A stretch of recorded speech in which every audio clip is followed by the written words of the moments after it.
이제 정비구역 등의 해제가 나오는데요. 이 정비구역의 해제는 지금 이 정비구역에서 이 해제가 나옵니다. 이 정비구역을 해제할 때 정비구역 요 지정권자 나왔고 지정효과 나왔고 그다음 요 해제가 나올 때는요. 해제는 다시 크게 두 가지로 나눠지거든요. 의무적 해제하고 여기 나오는 것처럼 임의적 해제가 있어요. 그래서 의무적 해제는 해제하여야 한다 해서 지금 거기 의무적 해제 보시면 1번에요. 정비구역 지정 예정일로부터 3년이 되는 날까지 특별자치시장, 특별자치도지사, 시장, 군수가 정비구역을 지정하지 않거나 구청장 등은 구청장하고 광역시 군수 둘을 말해요. 광역시의 군수와 자치구 구청장을 합쳐서 구청장 등 그러죠. 구청장 등이 정비구역 지정을 신청하지 아니하는 경우, 그래서 정비구역 지정하지 않거나 정비구역 지정 신청을 하지 않을 때 언제부터 3년이 되는 날까지, 그래서 3년 의무적 해제 날 때 볼 때 여기 3년이 나오죠. 3년 나오고, 그 다음에 이제 두 번째는 재개발 재건축 사업을 조합이 시행할 때예요. 재개발 재건축을 조합이 시행할 때입니다. 재개발 재건축을 조합이 시행할 때 요때 1, 2, 3, 4 이렇게 보시면은요. 추진위원회가 나오면 2년이 나오고요. 조합이란 말이 나오면 3년이 나오는 거예요. 그래서 여기서는 항상 추진위원회 2년, 조합은 3년 내에 뭔가를 하지 않았을 때 정비구역을 해제하여야 한답니다. 예. 야, 오늘 아주 공부하기 힘든 환경이네. 열악한 환경에서도 공부하는구나. 열악한. 예. 그 3번 토지 등 소유자가 시행하는 재개발 사업. 우리 재개발 사업은요. 사업 시행자가 재개발 조합이 될 수도 있고 토지 등 소유자가 20명 미만일 때는 조합을 안 만들고 그냥 토지 등 소유자가 사업을 시행할 수가 있어요. 그래서 보통 토지 등 소유자가 20명 미만인 재개발 사업은 상가나 공장을 새로 짓는 재개발이 100%예요, 사실요. 그래서 토지 등 소유자가 시행하는 재개발 사업, 토지 등 소유자가 시행하는 재개발 사업에서는 몇 년 내에 뭘 하지 않았을 때로 나오죠? 5년이라고 나오죠. 그래서 정비구역 지정 고시된 날로부터 5년 내에 사업 시행 계획 인가를 신청하지 않았을 때는 의무적으로 정비구역 지정을 해제하여야 한다예요. 근데 이 5년이 기출문제에서 4년으로 나온 적이 있었는데 아무도 안 틀렸어요. 우리 시험범위에 4년짜리가 없어. 예, 그래서 맞히는 거예요. 만약에 3년으로 나왔으면 많이 틀렸을 거예요. 근데 4년 내는 바람에 왜 출제하시는 교수님이 학생들이 4년 내면은 다른 데서 헷갈릴 줄 알았는데 4년짜리가 없다는 걸 우리 알고 있거든. 예, 그래서 맞추는 거지. 예. 자, 그래서 정비구역을 의무적으로 해제해야 되는 경우가 나오는데 이 기간을 어쩔 수 없이 외울 수밖에 없어요. 그 다음에 이제 임의적 해제는 해제할 수 있다야. 해제할 수 있다. 그 예전에는요. 1번부터 4번까지만 있다가 4번이 개정이 되고 5번, 6번이 신설이 돼 버렸어요. 그러면 일단 1번은 과도한 부담이 발생할 것으로 예상되는 경우, 2번 지정 목적을 달성할 수 없다고 인정되는 경우 해제할 수 있다. 이제 3번이 핵심이죠. 3번이요. 토지 등 소유자 30% 이상이 해제를 요청하는 경우. 그래서 임의적 해제는요. 핵심이 뭐냐 그러면은 30% 이상 이 해제를 요청하는 경우예요. 물론 진도가 많이 안 나갔을 때요. 추진위원회가 구성되지 아니한 구역을 한정한다.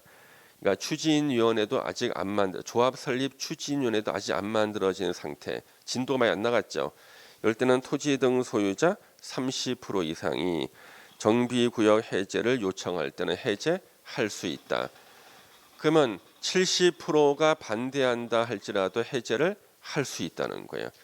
그러면 우리가 시험 문제 내시는 분은 30% 대신에 50% 이상, 50% 이상 또는 과반수 이상 이렇게 내면 우리는 틀릴 수밖에 없죠. 그렇죠? 예. 그 다음에 4번 자력 방식으로 시행 중인 주거환경 개선 사업의 정비구역 지정 고시된 날로부터 10년 이상 지나고 추진 상황으로 봐서 지정 목적을 달성할 수 없다고 인정되는 경우로서 토지 등 소유자 과반수가 정비구역 해제에 동의하는 경우 10년하고 과반수가요. 이게 개정된 거예요. 그래서 개정되기 전을 갖다가 제가 말씀을 안 드려요. 헷갈릴까봐. 예. 그래서 10년하고 과반수 해제 동의할 때 5번, 6번은 이제 이게 2년 전에 신설된 건데요. 그렇죠? 예. 그래서 5번 추진위원회 구성 또는 조합 설립에 동의한 토지 등 소유자 2분의 1 이상 3분의 2 이하의 범위에서 조례로 정하는 비율 이상의 동의로 해제를 요청할 때 이때는 사업 시행 계획 인가를 신청하지 아니한 경우로 한정한다. 6번 추진위원회가 구성되거나 조합이 설립된 정비구역에서 토지 등 소유자 과반수 동의로 정비구역 해제를 요청할 때 역시 사업 시행 계획 인가를 신청하지 않은 경우로 한정한다. 그래서 정비구역을 해제할 수 있는 경우가 현재 5번, 6번 나왔어요. 5번, 6번. 그래서 이 5번, 6번은 외우기가 쉽지가 않아요. 그래서 저는 지금 여러분들한테는 3번 하고 4번을 좀 권해드립니다. 암기하기로 3번, 4번. 실질적으로 3번하고 4번이 중요하거든요. 그다음 이제 가로 3번에 정비구역 어떤 해제 효력이 나와요. 자, 1번 정비구역 등이 해제되는 경우에는 정비계획으로 변경된 용도지역. 만약에 우리 재개발 사업을 하면은요, 재개발 사업하는 지역은 거의 다 전용 주거 지역이에요. 그러니까 전용 주거 1종이나 2종이라고 거의. 그러면 우리가 재개발로 아파트를 지으려고 그러면요, 아파트 짓기 위해서는 일반 주거 2종이나 3종으로 용도 지역이 변경이 돼야 돼요. 그래서 아까 정비계획 수립할 때 있잖아요. 바꿔놔요. 거기를 갖다가 용도 지역을 미리 일반 주거 2종이나 3종으로 바꿔놓습니다. 그 다음에 정비 기반 시설 그쪽에다 도로나 공원 설치한다고 계획에 다 집어넣어놨겠죠. 그런데 이 정비 구역이 해제가 되면 변경된 용도 지역, 도로 설치한다는 결정 등은 정비 구역 지정 이전 상태로 환원된 것으로 본다. 이제 용도 지역이 다시 전용 주거 지역으로 돌아가고 도로 설치 결정은 없었던 것으로 환원이 되는 거예요. 다만 자력 방식으로 시행 중인 주거환경 개선 사업의 정비구역이 해제되는 경우, 예를 들어서 달동네 같은 건데 정비구역 지정권자는 정비 기반 시설 설치 등 해당 정비사업 추진 상황에 따라 환원되는 범위를 제한할 수 있다. 그래서 이제 그 달동네에 도로 하나 설치가 된다고 해서 사람들이 다 좋아하고 있고 도로 설치할 준비도 다 끝냈는데 없었던 것으로 하기에는 진도가 너무 많이 나갔어. 그렇죠. 일단은 환원되는 범위를 제한할 수 있다. 도로 설치 계속할 수도 있다는 거예요. 그 여러분들이 이제는 공인중개사 공부를 갖다 포기하기에는 너무 깊이 들어왔어. 그렇지 않습니까? 예. 이제는 꼴이나 하는 수밖에 없다니까. 너무 깊이 들어왔어. 꼴이나 하는 수밖에 없어. 지금은 포기가 안 돼. 그 다음 동그라미 2번 정비구역 등 자 재개발 재건축 사업 두 가지만 한정합니다. 정비구역 등이 해제되는 경우 정비구역 지정권자는 해제된 정비구역 등을 자력 방식으로 시행하는 주거환경 개선구역. 자, 우리 주거환경 개선 사업은 두 가지 사업이라고 그랬죠. 달동 내 정비하고 사후 처리. 이때는 뭐냐면 사후 처리야. 그래서 사후 처리하는 자역 방식으로 시행하는 주거 환경 개선 구역으로 지정할 수 있다. 그래서 실제로 지금 현재 마포 같은 데는요, 재개발 사업 추진하다가 중단된 곳들이 있거든요. 그런 데를 갖다가 현재 주거 환경 개선 사업하고 있어요. 그래서 지자체 예산으로 도로 설치해주고 막 그래요. 사후 처리하는 거죠. 주거환경 개선 구역은 기본 계획에 반영된 것으로 보고, 3번 정비구역이 해제가 되고 고시가 된 경우 추진위원회를 만들었다. 그러면 추진위원회 구성 승인을 받았다는 얘기거든요. 또 조합이 설립돼 있다. 조합 설립 인가를 받았다는 얘기인데, 추진위원회도 이제 필요가 없어졌고 조합도 필요가 없어진 거죠. 그래서 추진위원회 구성 승인도 취소, 또는 조합 만들었을 때는 조합 설립 인가도 취소된 것으로 봅니다. 이제 공부에다 그 내용을 고시하고요. 다음 페이지를 이렇게 보시면은 4번에 정비구역 등이 해제된 경우, 정비구역의 지정권자는 해제된 정비구역 등을, 우리 도시재생사업할 때 쓰는 법이 있어요. 도시재생 활성화 및 지원에 관한 특별법에 따른 도시재생선도지역. 이 도시재생선도지역은요, 도시재생사업을 시범적으로 하는 곳을 말해요. 그래서 대표적으로 모범을 보이는 것이 바로 도시재생선도지역으로 지정하도록, 자기가 지정하는 거 아니에요. 국토부 장관에게 요청할 수 있다야. 그래서 이 4번 지문이 생긴 지가 얼마 안 됐어요. 이게요. 이게 한 2년 됐나? 2년이 채 안 된 것 같아요. 한 1년 6개월 된 것 같은데, 여기 생기고 난 다음에 최초로 여기에 타켓이 된 곳이 어디냐면 서울시 은평구 증산동이라고 있어요. 예. 서울시 은평구 증산사동이 있습니다. 그래서 증산사동이 재개발 사업하다가요, 정비구역이 해제가 돼 버렸어요.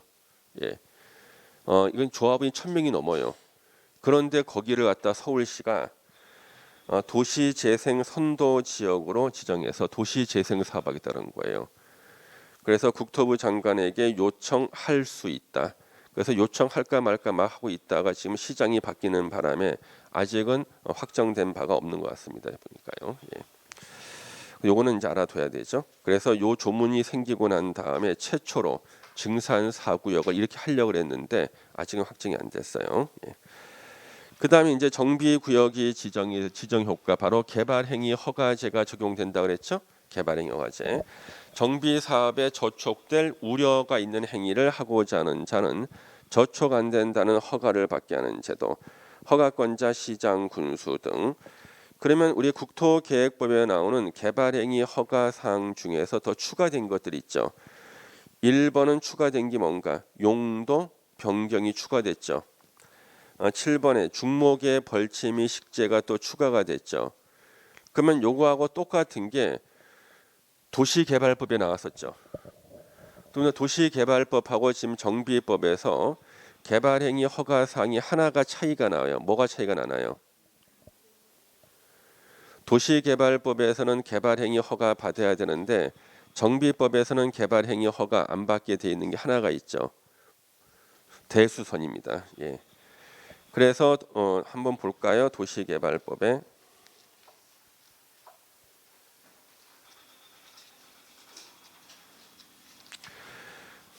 자, 여기 38페이지 펴보세요. 요약집 38페이지.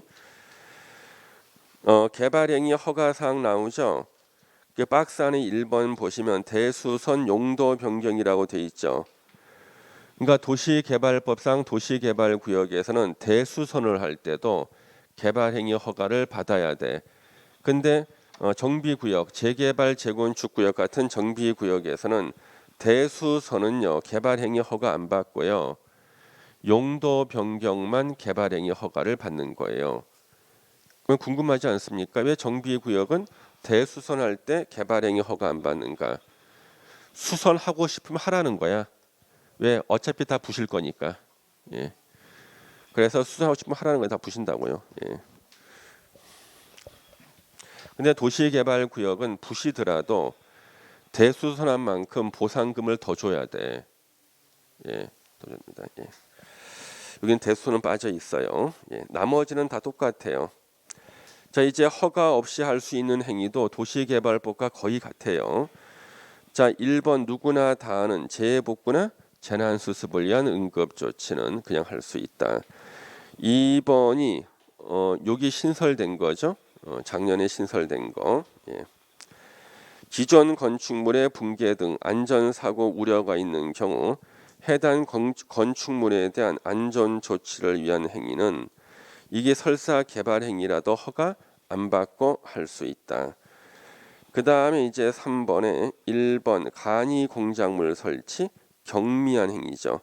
그 다음에 2번은 누구나 다 알아요. 경작을 위한 토지 형질 변경은 개발 행위 허가 안 받고 지장을 주지 아니하고 저촉 안 된다 그랬죠. 토석 채취는 허가 안 받고 존치하기로 결정된 대지에 물건 아무리 쌓아도 정비 사업에 저촉되지 않죠. 그러니까 허가 안 받고 할 수 있고 5번은 또 나오죠. 관상용 중목의 임시 식재는 화원에다가 나무 심어 놓은 것은 개발행위 허가 안 받지만 경작지에서 관상용 중목의 임시 식재는 개발행위 허가를 받아야 한다죠. 이건 시험에 나오죠.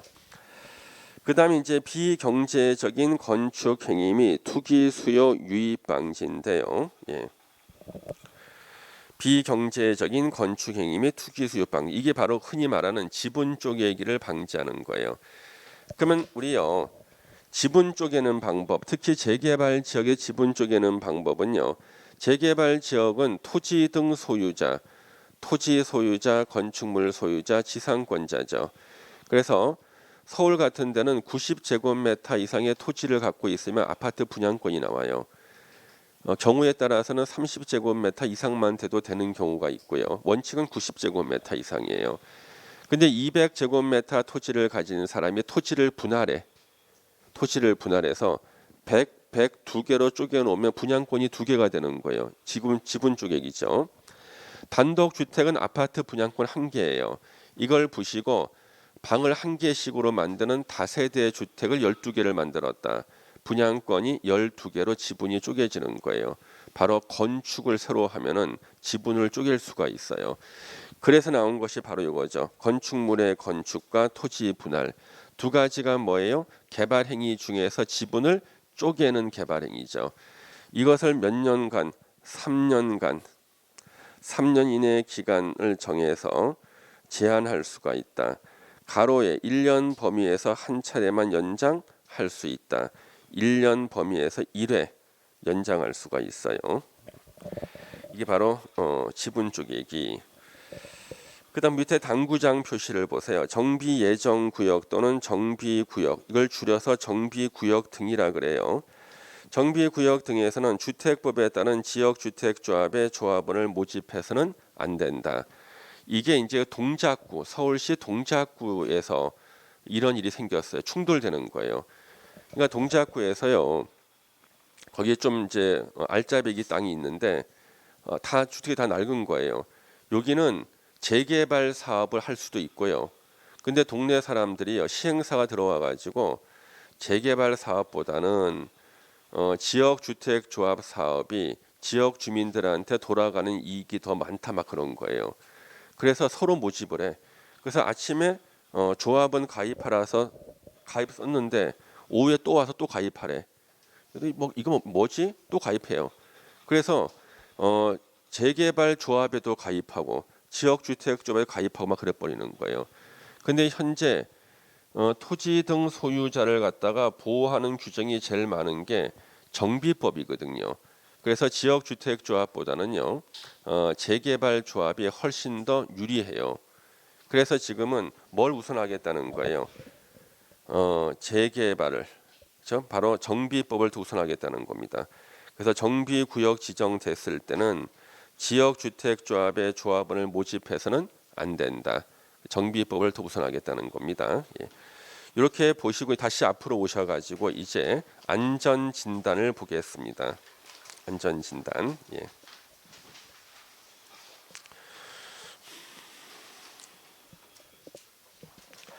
여기 56페이지 보시면은요. 안전 진단은 재건축 사업에서 합니다. 재건축 사업에서만 정비 계획을 수립하기 전에 해요. 그래서 재건축 사업에서 안전 진단이 통과돼야지만 정비 계획 수립하는 거예요. 재건축에 대한. 예. 그래서 거기 보시면은 안전 진단 대해서는 재건축 사업 정비 계획 위반을 위한 안전 진단.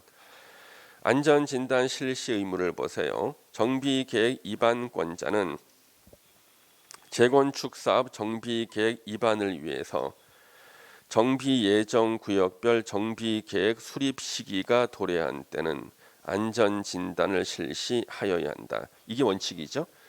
안전 진단 언제 실시하는가? 수립 시기가 도래한 때. 정비 계획 수립 시기가 도래한 때 안전 진단 실시하여야 한다. 원칙이에요. 니은번은요. 수립 시기가 도래하지 않아도 안전 진단을 갖다가 실시해야 되는 예외가 있습니다. 밑에 박스 안에 1, 2, 3번. 1, 2, 3번의 특징은요.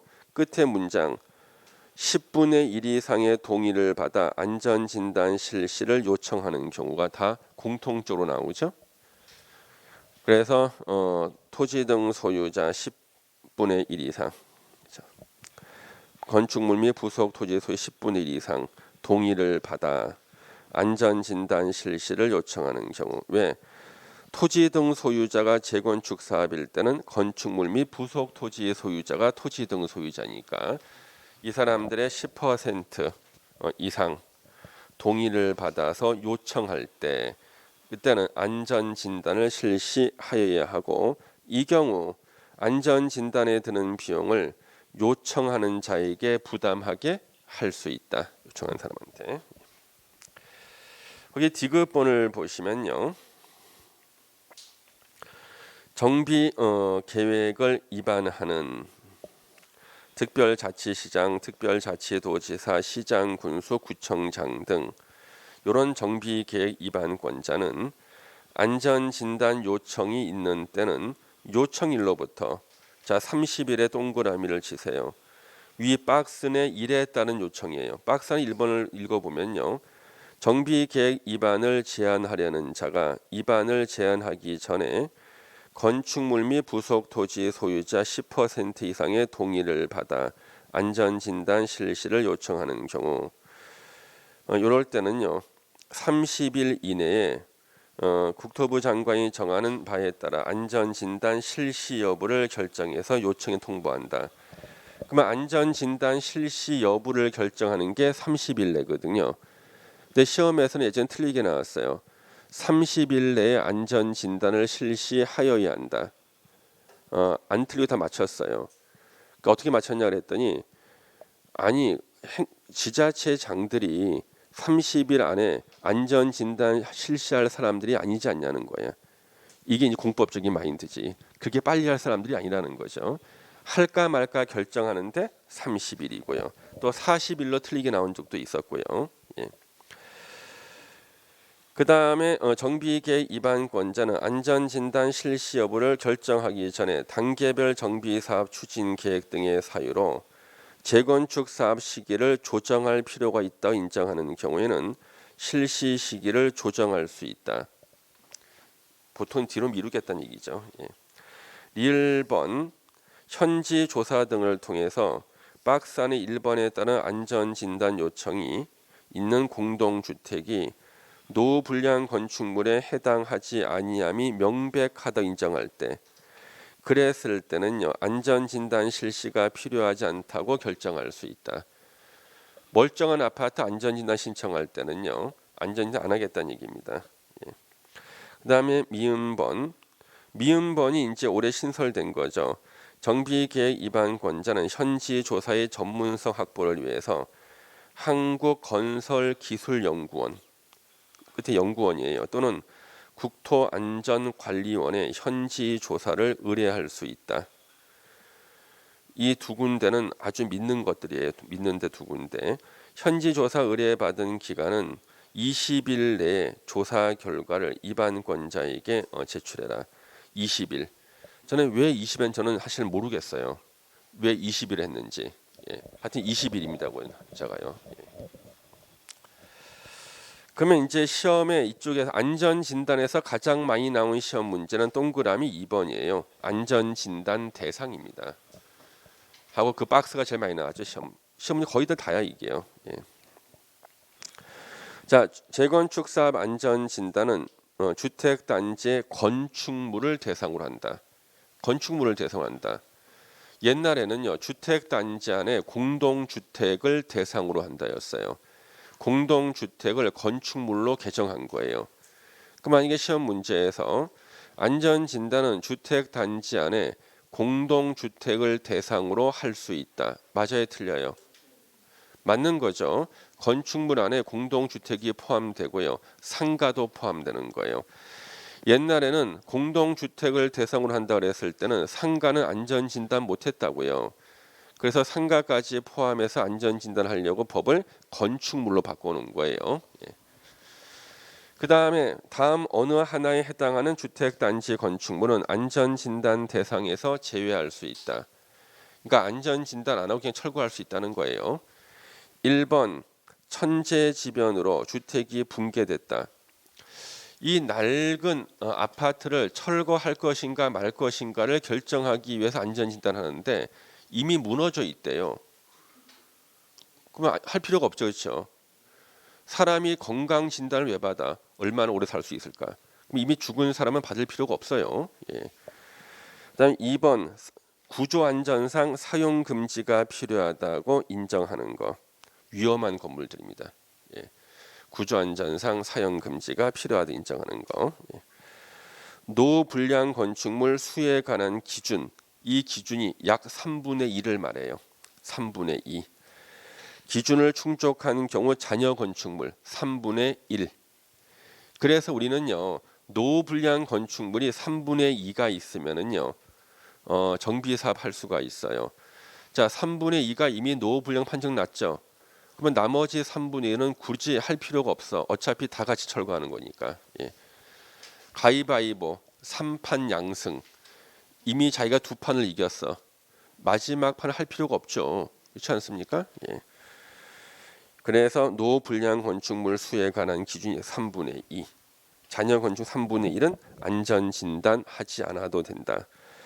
그 다음에 진입도로 등 기반시설 설치를 위해서 불가피하게 정비구역에 포함된 것.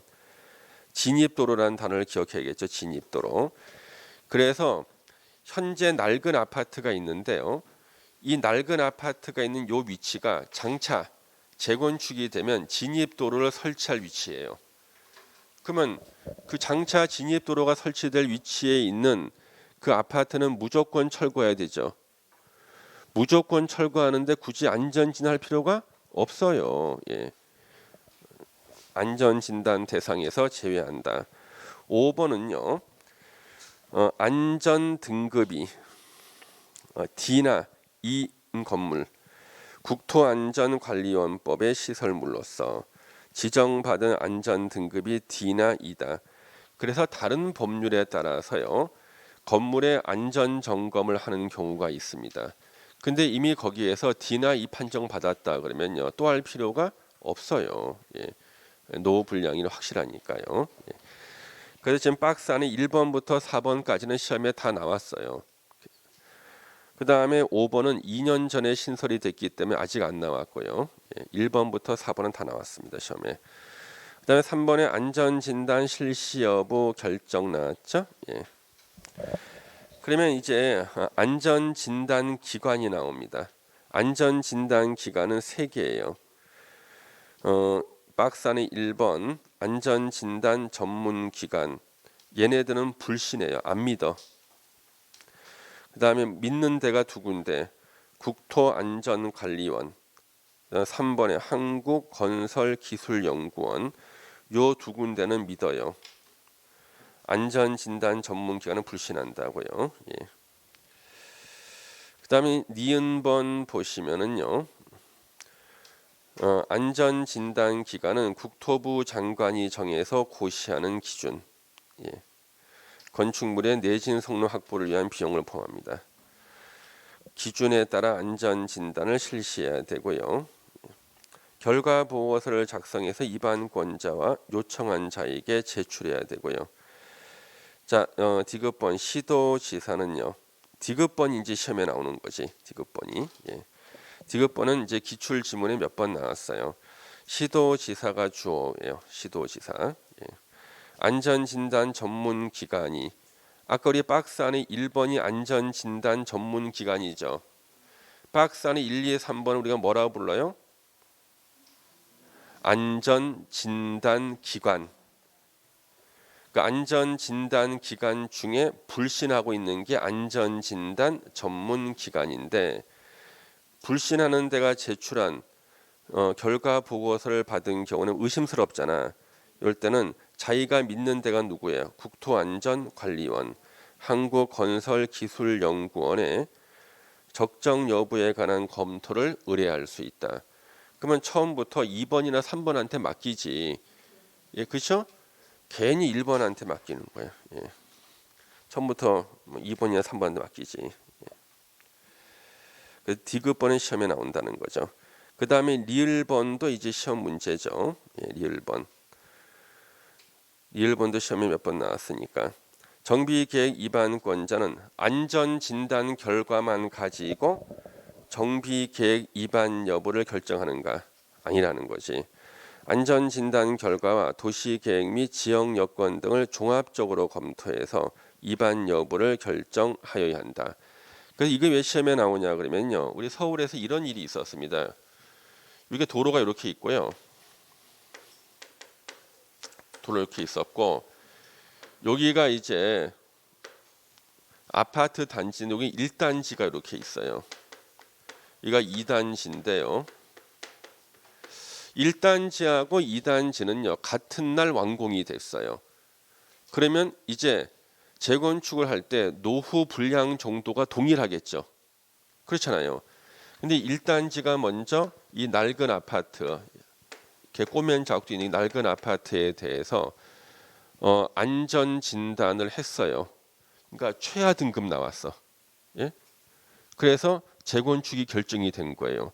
이 소식을 들었던 2단지 주민들이 야 1단지가 안전 진단을 했는데 최하 등급 나와서 재건축이 결정됐으면은 같은 날 완공한 우리 2단지도 안전 진단 한다면요 무조건 최하 등급 나오겠죠.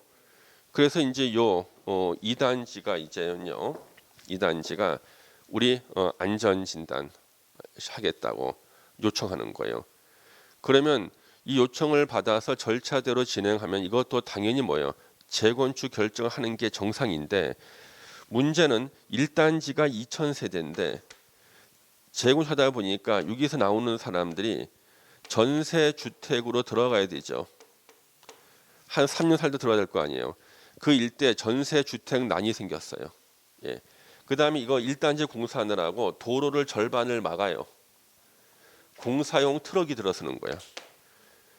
이와 같은 상황에서 2단지가 요건에 해당이 된다 그래가지고 재건축을 결정해 버리면은요.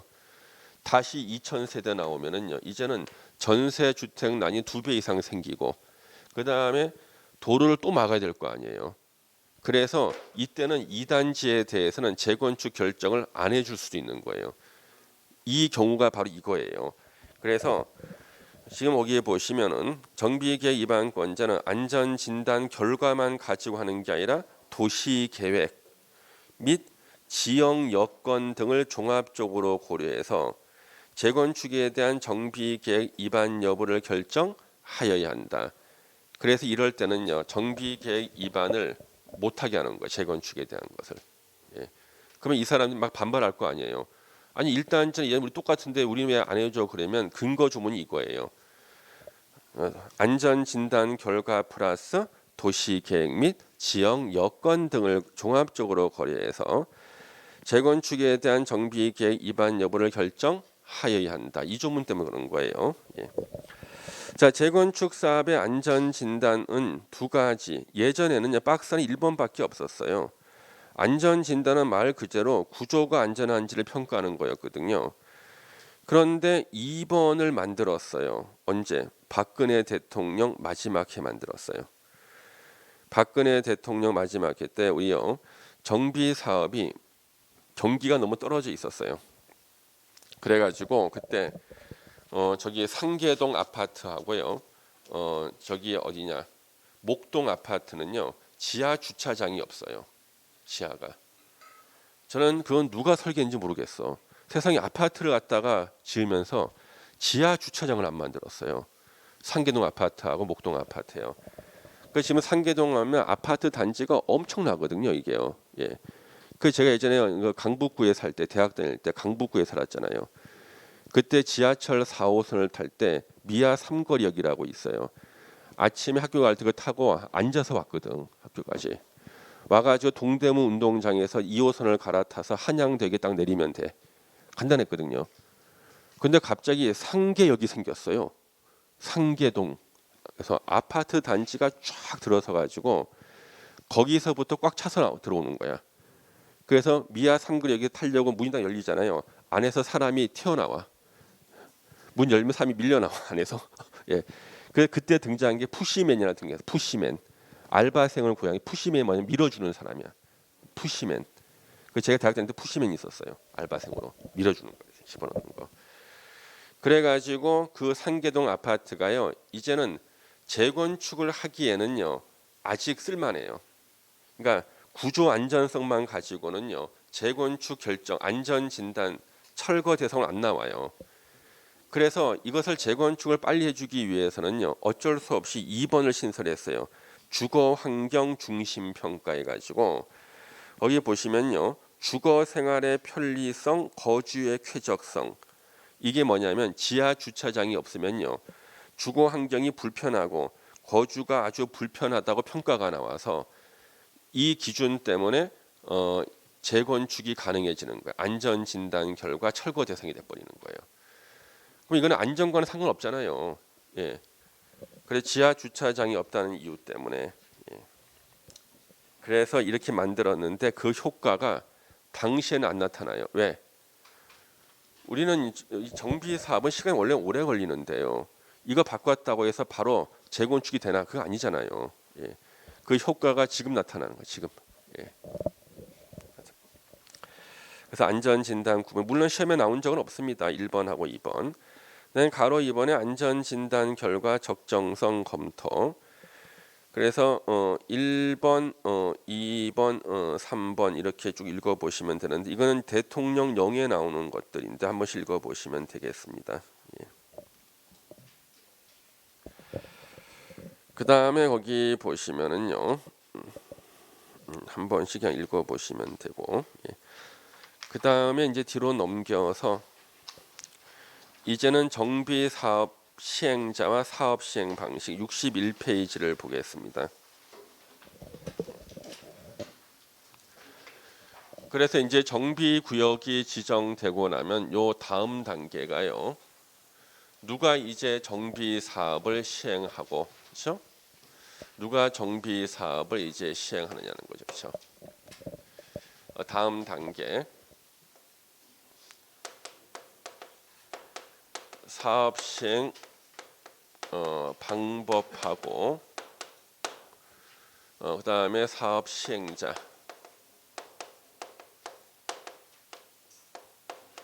여기에서는 지금까지 시험에 안 나온 적이 없어요. 그러니까 세 개 정비 사업별로 사업 시행 방법하고 사업 시행자를 기억을 하셔야 돼요.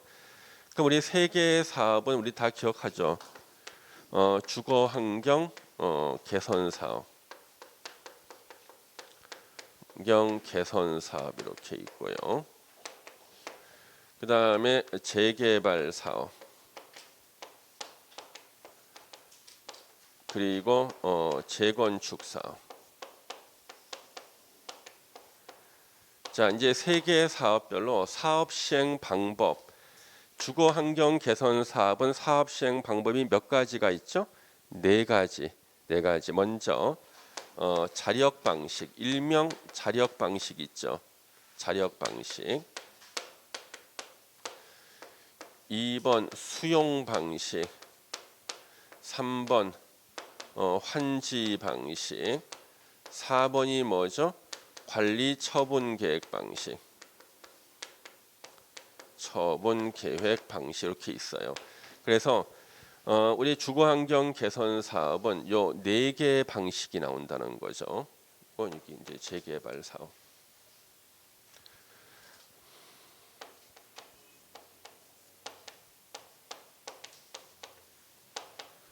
그래서 요 4개 방식.